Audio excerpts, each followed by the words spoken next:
আসসালামু আলাইকুম। মূল কাজ তো হয়ে গেল। সিরিজ জেতা হয়ে গেল। আর কোনো কিছু কি বাকি আছে? হ্যাঁ, বাকি আছে। লিটন কুমার দাসের কাছেও ঠিক বাকি আছে। এখনো পর্যন্ত ওয়েস্ট ইন্ডিজকে ধবল ধোলাই করা বাকি আছে। এই সিরিজের শেষ ম্যাচটা আগামীকাল ভোর ৬টার সময় শুরু হবে, যেখানে বাংলাদেশ ওয়েস্ট ইন্ডিজকে ধবল ধোলাইয়ের টার্গেটে নামবে, অর্থাৎ ৩ ম্যাচে হারিয়েও হোয়াইট ওয়াশ করার যে আনন্দ, সেই আনন্দটা নেওয়ার চেষ্টা করবে। পক্ষান্তরে ওয়েস্ট ইন্ডিজ অন্ততপক্ষে একটা ম্যাচ জিতে তাদের মুখ রক্ষা করার চেষ্টা করবে। অর্থাৎ শেষ ভালো যার সব ভালো তার, এই সূত্রে কোন দল জয়ী হয় সেটা আসলে ভোরবেলায় বোঝা যাবে। তবে সব মিলিয়ে বাংলাদেশ দল যে চাঙ্গা আছে সেটা পরিষ্কার। দীর্ঘ ৬ বছর পর, অর্থাৎ ২০১৮ সালে ওয়েস্ট ইন্ডিজকে বাংলাদেশ দল টি-টোয়েন্টিতে সিরিজ হারিয়েছিল, তবে সেটা ওয়েস্ট ইন্ডিজের মাটিতে নয়, সেটা যুক্তরাষ্ট্রের মাটিতে। আর দীর্ঘ ২ বছর পর বিদেশের মাটিতে বাংলাদেশ কোনো টি-টোয়েন্টি সিরিজ জিতলো। ভাবা যায়, আসলেই ভাবা যায় না। এই জন্য এই অর্জনটা কোনোভাবেই ছোট নয়, কারণ এই টি-টোয়েন্টি সিরিজের আগেই কিন্তু আমরা হোয়াইট ওয়াশ হয়েছিলাম ওডিআই সিরিজে। তো সেইটার প্রতিশোধ হিসাবেও কিন্তু টি-টোয়েন্টি সিরিজটা আমাদের জেতার দরকার, যাতে করে আমরাও বুঝিয়ে দিতে পারি যে আমাদেরও দম আছে। আমাদেরও দম আছে, টি-টোয়েন্টিও আমরা খেলতে পারি। আগামীকালকের ম্যাচে পরিবর্তন একটা নিশ্চিতভাবে হচ্ছে, সেটা সৌম্য সরকার। সে ইনজুর্ড হয়েছে, এটা আমাদের জন্য একটা বড় ক্ষতি। বেশ ভালো ফর্মে ছিল সৌম্য। সৌম্য ক্যাচ ধরতে গিয়ে তার হাতের পাঁজরে লেগেছে এবং সেখানে পাঁচটা সেলাই লেগেছে। ৩ সপ্তাহ সে দূরে থাকবে ক্রিকেট থেকে। সব মিলিয়ে তার জন্য ব্যাড লাক। তবে দলে ফিরতে পারছেন নাহিদ রানা। তার গতির ঝড় দেখার পর আমার সইছে না। দুর্দান্ত বোলিং করে ছেলেটা। অল্প বয়স, যে গতি বলে সত্যি। আগামীকাল ওয়েস্ট ইন্ডিজের ব্যাটসম্যানরা তাকে কিভাবে সামলাবেন সেটাও কিন্তু একটা ব্যাপার।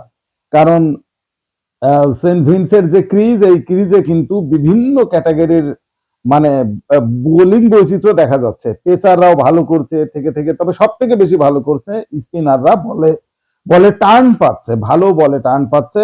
এবং ক্রিজে যদি টার্ন পাওয়া যায় স্পিনারদের জন্য একেবারে স্বর্গরাজ্য। তো নাহিদ রানা ভালো করবেন সেই প্রত্যাশা করতেছি। তবে সব থেকে মজা এবং হাস্যকর যে ব্যাপারটা আমার কাছে লেগেছে, সেটা হলো রবমান পাওয়েল কোনোভাবে মানতেই পারছে না যে সে বাংলাদেশের কাছে সিরিজ হেরেছে।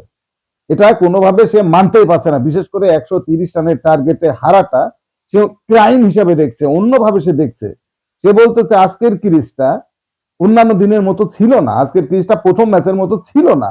আজকে রান করা যাচ্ছিল, কিন্তু আমরা তড়িঘড়ি করতে গিয়ে ভুল করে ফেলেছি। তাকে প্রশ্ন করা হয়েছিল সিমিলার টিম নামালেন, যদি একটু পরিবর্তন করা যেত। তো সেক্ষেত্রে কিন্তু রবমান পায়েল ভালো একটা কথা বলেছেন। তিনি বলেছেন যে আসলে পরিবর্তনটাই তো বড় ব্যাপার না, একের পর এক পরিবর্তন করলাম সেইটা কি বড় ব্যাপার? পরিবর্তন করলেই কি সব সমস্যার সমাধান? সবাইকে সুযোগ দিতে হবে। এইটা সে ঠিক বলছে, এটা ঠিক বলছে। তবে শেষের দিকে গিয়ে কিন্তু বলছে যে যে দর্শক কানায় কানায় পরিপূর্ণ ওয়েস্ট ইন্ডিজের সাপোর্টাররা পরপর ২ ম্যাচে তারা হতাশ, একেবারেই হতাশ। সেই জায়গা থেকে অন্তত শেষ ম্যাচটা জিততে চান তারা দর্শকদের জন্য। অন্তত তারা যেন কিছু পায়, তারা যেন উল্লাস করার মতো কিছু পায়। সিরিজ তো খোয়াই গেছে। এখন হোয়াইট ওয়াশের কালিমাটা কোনোভাবেই গায়ে লিপতে চাচ্ছেন না রবমান পাওয়েল। যদিও দুর্দান্ত পারফরমেন্স করেছিল রবমান পাওয়েল প্রথম ম্যাচটায়, তবে দ্বিতীয় ম্যাচে কিন্তু ভালো করতে পারেননি। তবে এই যে যে মাঠে খেলা, একই মাঠে খেলা, একই ক্রিজে খেলা, এই মাঠে আসলে রান করাটা কিন্তু সো টাফ ব্যাপার। এবং ২টা ম্যাচে টসে জিতে রবমান পাওয়েল বাংলাদেশকে ব্যাটিং এ পাঠিয়েছে, যে অল্পের ভেতর অল আউট করে তারা যে কাজটা করবে সেটা হলো দ্রুত রান তুলে ফেলবে, সেই ফর্মুলা আসলে ফ্লপ করেছে। এবং দু দল মিলে লাস্ট ম্যাচে ২৩১ রান তুলেছে, যেটা ওয়েস্ট ইন্ডিজ এবং বাংলাদেশের মধ্যকার টি-টোয়েন্টি ম্যাচের সর্বনিম্ন রান। তাহলে চিন্তা করেন আগামীকালকের যে ম্যাচ, সেই ম্যাচে যারা টসে জিতবে তাদের আসলে উচিত ব্যাটিং নেওয়া।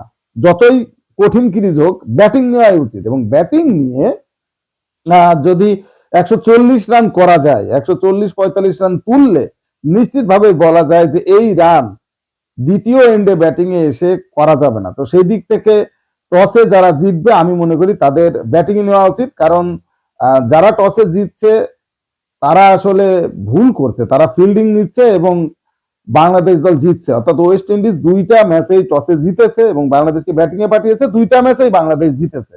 আমি মনে করি আগামীকাল টসে যারা জিতবে তারা অবশ্যই ব্যাটিংটা নিবে এবং 140 থেকে 45 রান তুলবে এবং অপোনেন্টকে হারাবে। তো সব মিলিয়ে সব মিলিয়ে হোয়াইট ওয়াশের যে আনন্দটা, বাংলা ওয়াশ দেখতে চাই আমরা, একেবারে বাংলা ওয়াশ দেখতে চাই, যেটা আসলে ওয়েস্ট ইন্ডিজকে হারিয়ে আমরা আসলে প্রতিশোধ নিতে চাই। ওডিআই সিরিজ হারার যে যন্ত্রণা, হোয়াইট ওয়াশ হওয়ার যে যন্ত্রণা, সেই যন্ত্রণা থেকে মুক্তি পেতে চাই। স্পোর্টসের সর্বশেষ আপডেট জানতে স্পোর্টস চ্যানেলটি এক্ষুনি সাবস্ক্রাইব করে বেল আইকন বাজিয়ে দিন। ধন্যবাদ।